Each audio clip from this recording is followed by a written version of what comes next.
Mighty warriors from on high, servants and messengers of the gods. These servants of good-aligned deities like Pelor, Tyr, and the Sovereign Flame can always be counted on to bring a show-stopping moment in your D&D campaign.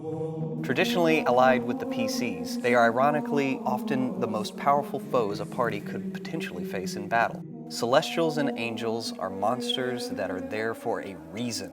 And if they oppose you, you should think hard about the path that you're on. This makes them a heavy set-piece monster with endless story potential. I don't usually do this, but did it hurt when you fell from heaven? And right into mine and Jim's conversation about angels here on WebDM.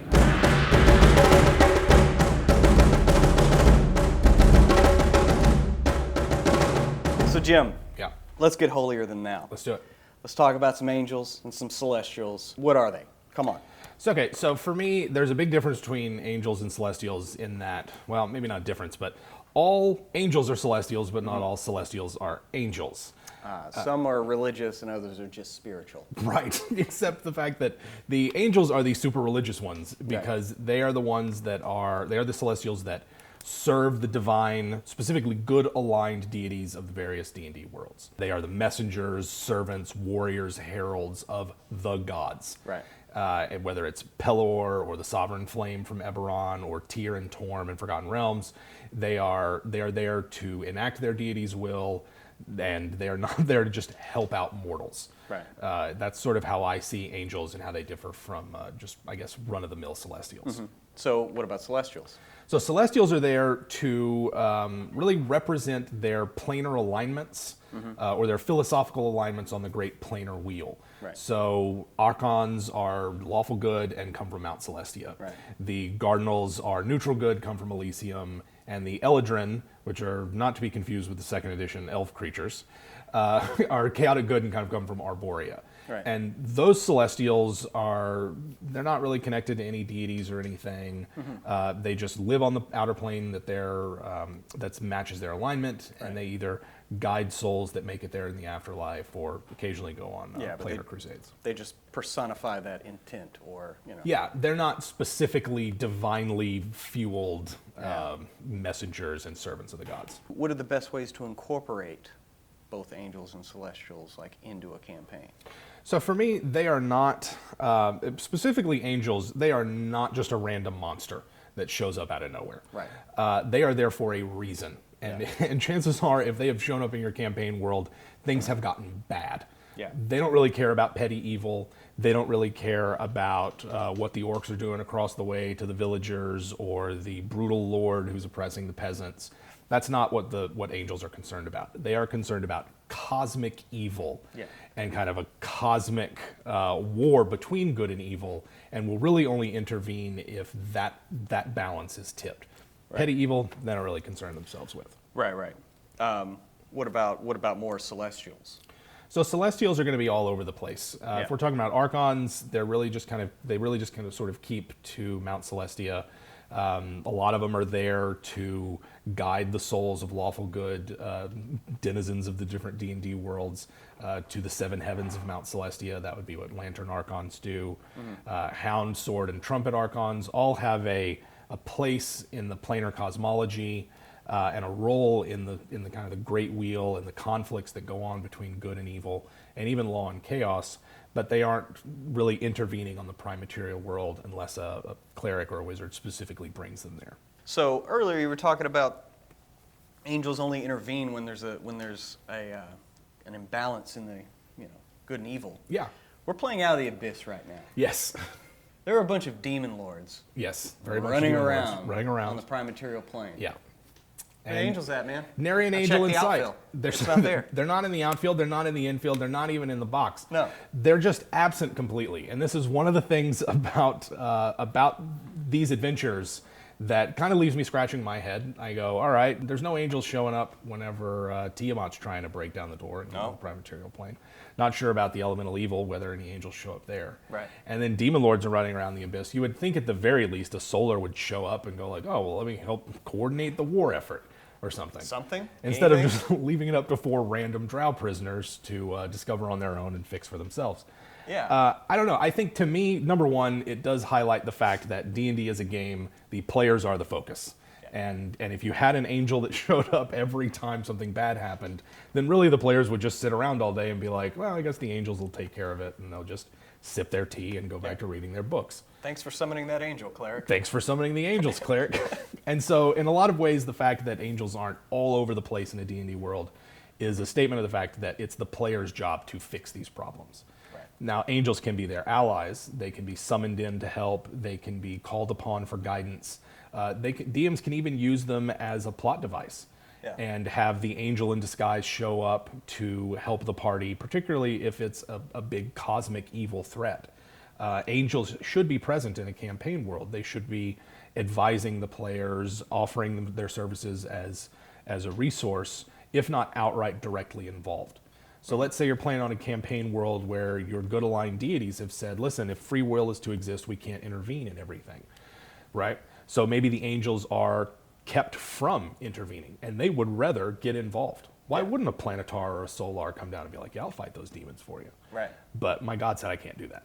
And so that's where that you can build in tension and kind of suspense, even in a good aligned kind of campaign that features good deities and angels. There can still be conflicts of interest, different paths that people want to pursue that you can play around with as a DM. So speaking to that, like really what would happen if a Planetar or a Solar was unleashed? Like, what would that be like?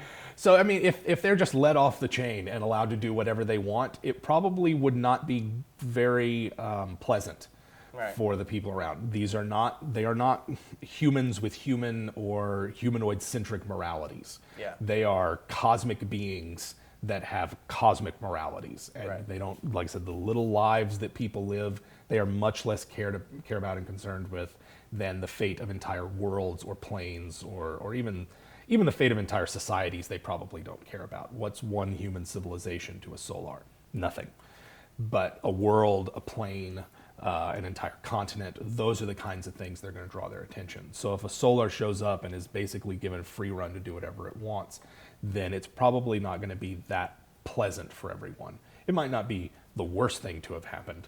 It's not like a Tarrasque or anything. Right, it's not like a Tarrasque shows up. It's certainly not as bad as Orcus coming down and starting an undead plague, or Tiamat showing up and starting a reign of dragon rule that keeps everyone in fear and terror. Right. But it's also, some of the more pleasurable aspects of life might not be permitted. Right. If an angel shows up and is like, no, you can't sin. Yeah. I'm not going to let you sin. Yeah. Why in the world would I let you do that? That's harmful to your soul. It doesn't matter. That's fun. Angel's not going to let you do it. No more whoring. For you. No more cavorting about and carousing for you. Everybody's got to be indoors at a certain time. It's for your own good. That would totally kill the downtime. It would absolutely kill downtime. And it would also kill a lot of the spirit of adventure. Yeah. Because Dungeons & Dragons works because the world is dangerous. Yeah. And is not a safe place. And there are problems for the players to solve. And if an angel was around solving everything, there would be nothing to do. Right. So there's quite a few angel types, right? Yeah. Because there's like Solars and... Solars, Planetars, and Devas are the three angels that are in the monster manual. Unfortunately, there's only 4 other Celestials. Yeah, so what's up with that? It's either a consequence of, I imagine it's limited space and them wanting to put a lot of different monsters in the monster manual, but it does limit players' options in terms of what they can summon. Right. When you're limited to the 3 angels plus, quaddles, unicorns, Pegasus, and the Empyrean. When you have that limited set of options, you might want to go looking for other monsters that you can summon with those spells. Right. So, yeah. So, okay, well, is there some way you can substitute other monsters? Like, what would you do? So I think substituting other monsters is the way to go there, where you can just take any old monster in the monster manual and reskin it to just become another monster. And so for angels and celestials in particular, one of the go-to ones that I would like to use is a harpy, where I think you can just kind of slightly retweak some of their attacks, certainly how you describe the monster. Yeah. And now all of a sudden you have a low CR angel that can show up. Because when I'm a cleric and I've cast my Conjure Celestial spell, I want the angel to descend on a pillar of light, flaming sword in hand, wings unfurled, unleashed on my enemies, and I don't want to summon a prancing unicorn that just shows up and kind of rams people and helps out. That's a fey creature. Yeah. That is a creature of the forest and nature and not a creature of heaven. Yeah. And so I think that taking creatures like, so the harpy would be one. Okay. Interestingly enough, cambions and devils make great angels from a mechanical perspective. You just slightly retweak their powers, let them do radiant damage instead of necrotic or fire, maybe change some of the more manipulative, controlling type spell-like abilities that these monsters have into buffs and boosts for the party, and all of a sudden you've got a whole array of powerful angels and celestials that your cleric can summon with those spells. You might also even use the priest and acolyte NPCs from the appendix of the monster manual and say, well, give them a fly speed, maybe give them a radiant damage attack, and there you go. You've got angel right there. All the spells are there. They're just powers that the angel has. This is one of the things that making monsters work differently from players for the PCs is that you can just take whatever you want, change it. There's no formula. There's no nothing. You just what works, what doesn't, and make a new monster fit your conception of an angel.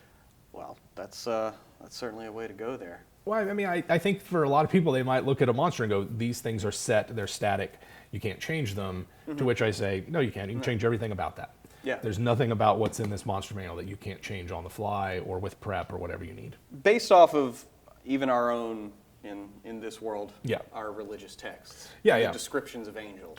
Yeah. Right?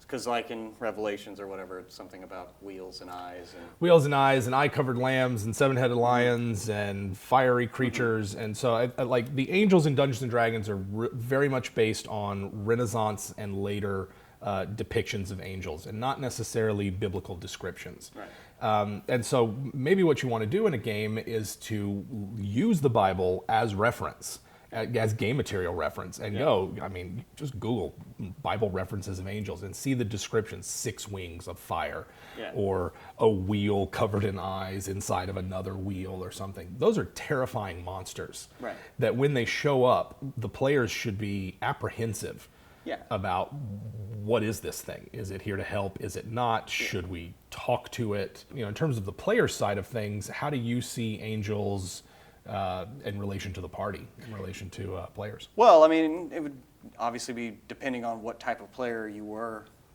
or character you were playing. I mean, I usually do fighter types. I also play some clerics. I mean, I played a cleric of light. Yeah. But I never really got into summoning anything. Right. I don't know. I've just never been that way.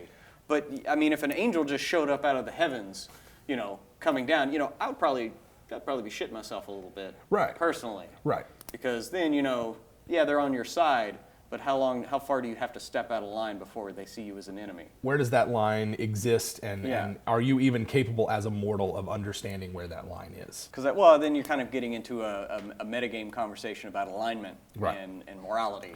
Yeah.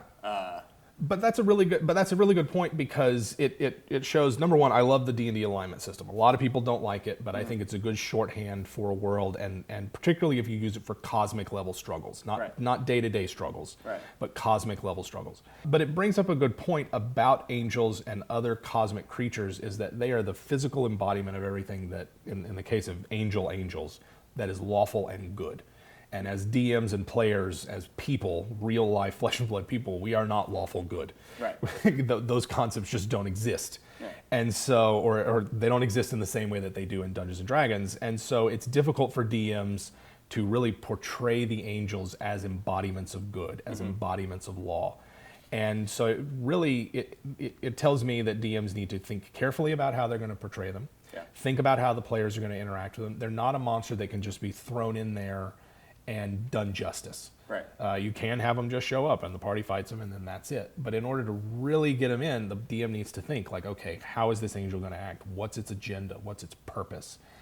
Is its actions aligned, or are its actions aligned with what the god wants that it's representing? And how might those come into conflict with the party? It could be that a party faces off against an angel as an antagonist. Yeah. And the angel is actively working against the party, not because their goals are different, but because their methods are, or something like that. Might be a little bit too ruthless, Might be a little too ruthless. Maybe you shouldn't have burned that village just to get to that one guy. Maybe you shouldn't have. And maybe there are angels who are concerned with, say, punishing mortals that hound and pursue the party. Yeah. Maybe there are angels that do concern themselves with mortal affairs, and then it kind of ramps up as the party grows in power. Their conflicts and butting heads with these divine creatures are a source of tension. and that can be an interesting thing. You know, a bit of moral gray to an otherwise black and white worldview. So. Yeah.